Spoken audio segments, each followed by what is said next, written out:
Powerhouse Energy Group is an AIM-listed company under the ticker symbol PHE.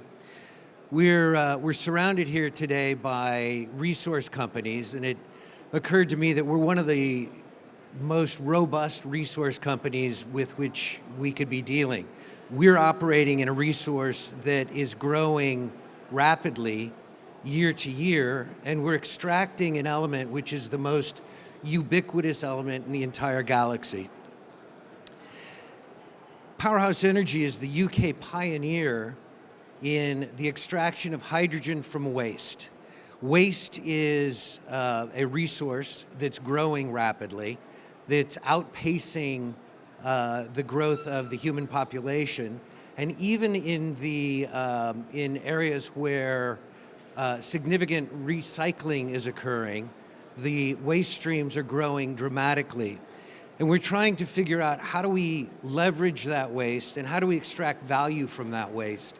Recently, you've heard about China no longer accepting plastic wastes from the UK and some of the challenges that that has created for the UK. The reality is that we're not exporting waste, we're actually exporting a resource that is a cash resource that we could be exploiting and turning into something worthwhile. The waste problem that exists throughout the world is significant, and we continue to make significant strides towards dealing with things like plastics and refuse from restaurants and things of that nature. But the fact is that they're growing out of proportion to the impact that they're having on the world. Just recently, Michael Gove announced that over the next few months, he's going to be outlawing plastic straws in London. I don't know if that'll be in the UK, but plastic straws are one component of the waste stream from which we can extract hydrogen. The challenges that exist with plastics, with high calorific value waste streams, things like end-of-life tires, those are difficult waste streams with which to deal. Typically, those things are landfilled or they're incinerated. And if they're incinerated, they're releasing significant amounts of carbon dioxide and other particulate matters that are causing respiratory issues throughout the world. Additionally, we've heard that diesel cars and trucks are going to be outlawed both in the UK and in countries through the EU by 2040. Germany just announced last week through a Supreme Court decision that individual cities can outlaw the use of diesel vehicles in Germany anytime they feel that there is a particular air pollution problem.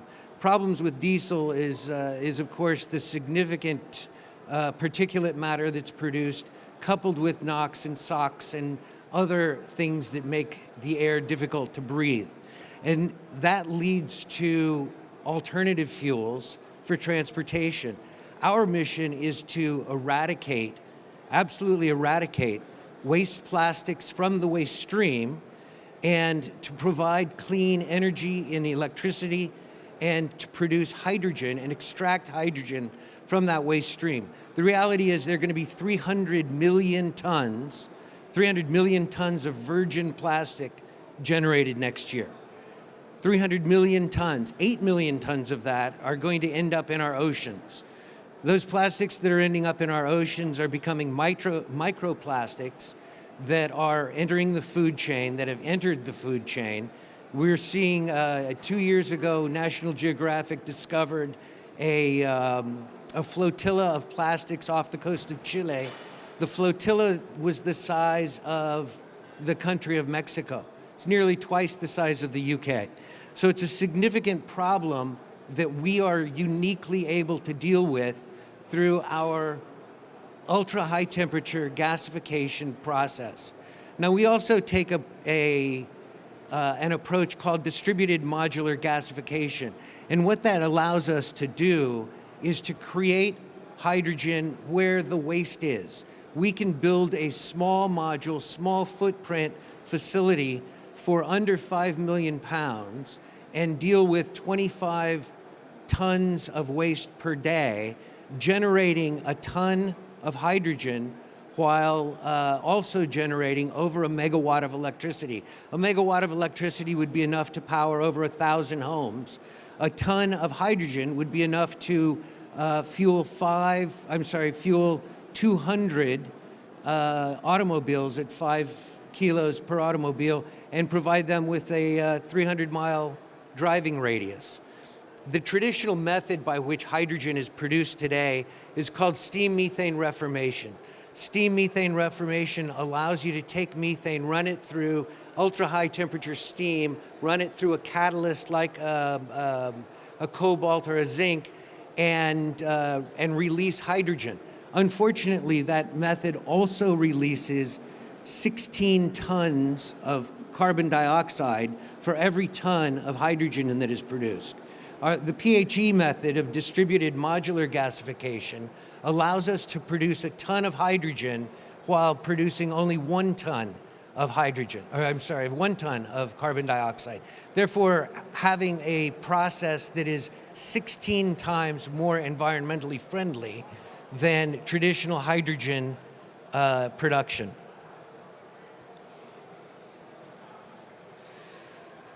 I mentioned at the beginning of the talk that we're dealing with a growing resource.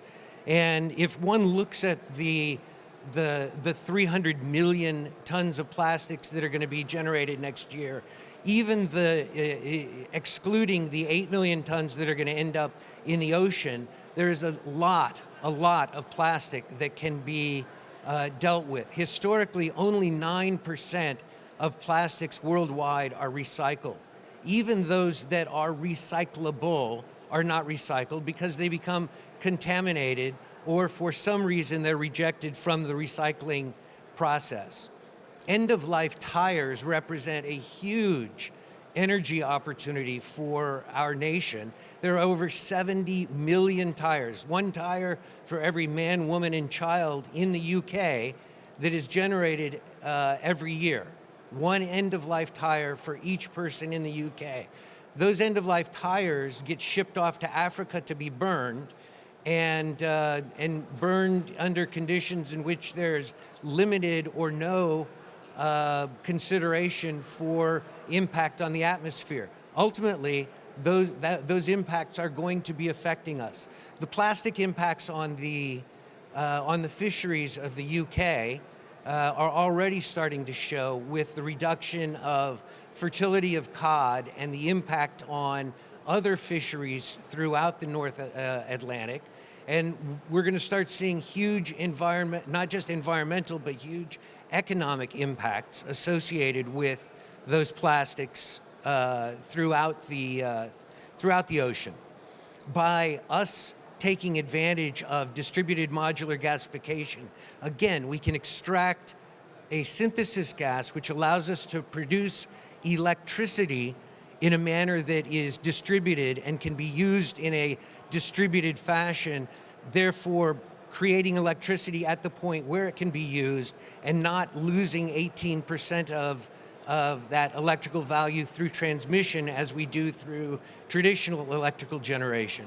Additionally, the value of converting used tires into synthesis gas and extracting the hydrogen from those is huge, because the fuel cell industry, the hydrogen fuel cell industry, has finally begun to reach an inflection point and begin to tip, and we're going to start seeing far more fuel cell vehicles. Last week, the Metropolitan Police here in London announced the purchasing of 550 new fuel cell Mirais from Toyota.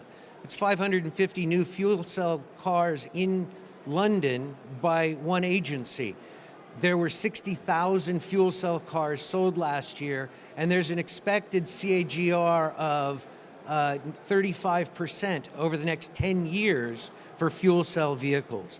So the opportunity to develop mechanisms to create hydrogen from waste, and be paid for that waste, and then be paid for that hydrogen to produce fuels for road fuel quality hydrogen for these vehicles is significant.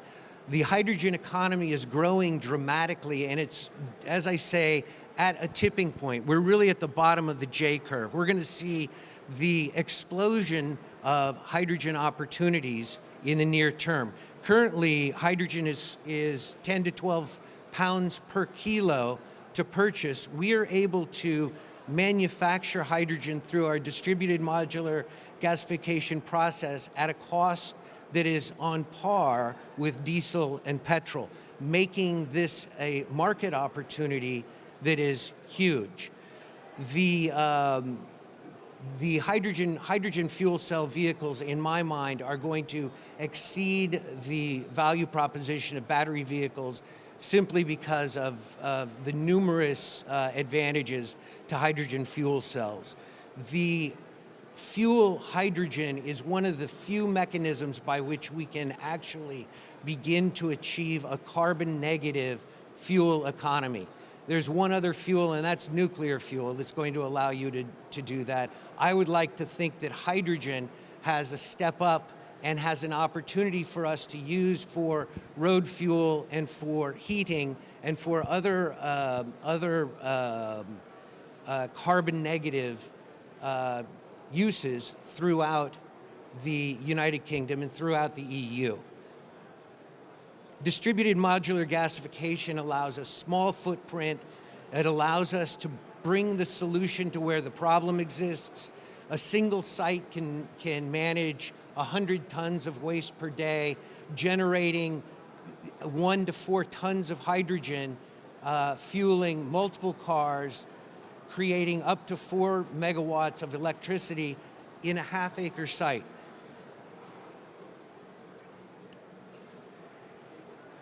So the economics of distributed modular gasification are very significant. I mentioned that looking at the cost of a 5 million pound single site allows you to start seeing significant returns immediately, and somewhere in the neighborhood of a 3 to 4 year payback on electricity alone. When you start looking at the production of hydrogen, you start looking at a revenue increase of anywhere between 5 and 10-fold, meaning huge opportunities.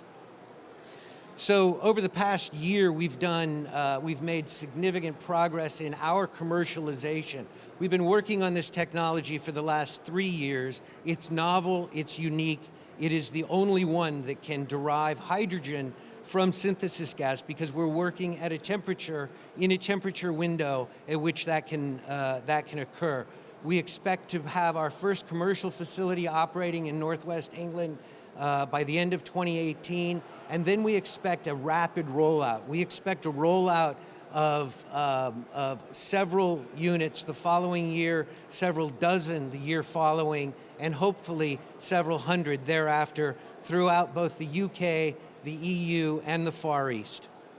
We think that the hydrogen revolution is truly here. It's no longer just being paid lip service to. There is a demand for hydrogen, there's a demand for carbon negative fuels, there's a demand for opportunities and technologies like ours that can eradicate waste on a distributed basis, that can create electricity on a distributed basis, and that can produce hydrogen on a distributed basis. So as we continue to persevere, we recognize that the opportunities to reduce the price of these DMG units is going to go down massively, and we're going to see the price of DMG units coming down to, we believe, under 3 million per unit, and being able to roll out within 30 days. Hydrogen's the cleanest fuel on our planet, and we want you to be a part of it. We anticipate, again, up to 200 sites here in the UK in the next 10 years, and 500 sites in the EU over the next 10 years. I'd like to thank you all for being here today. Powerhouse Energy Group on the AIM, ticker symbol PHE. Thank you.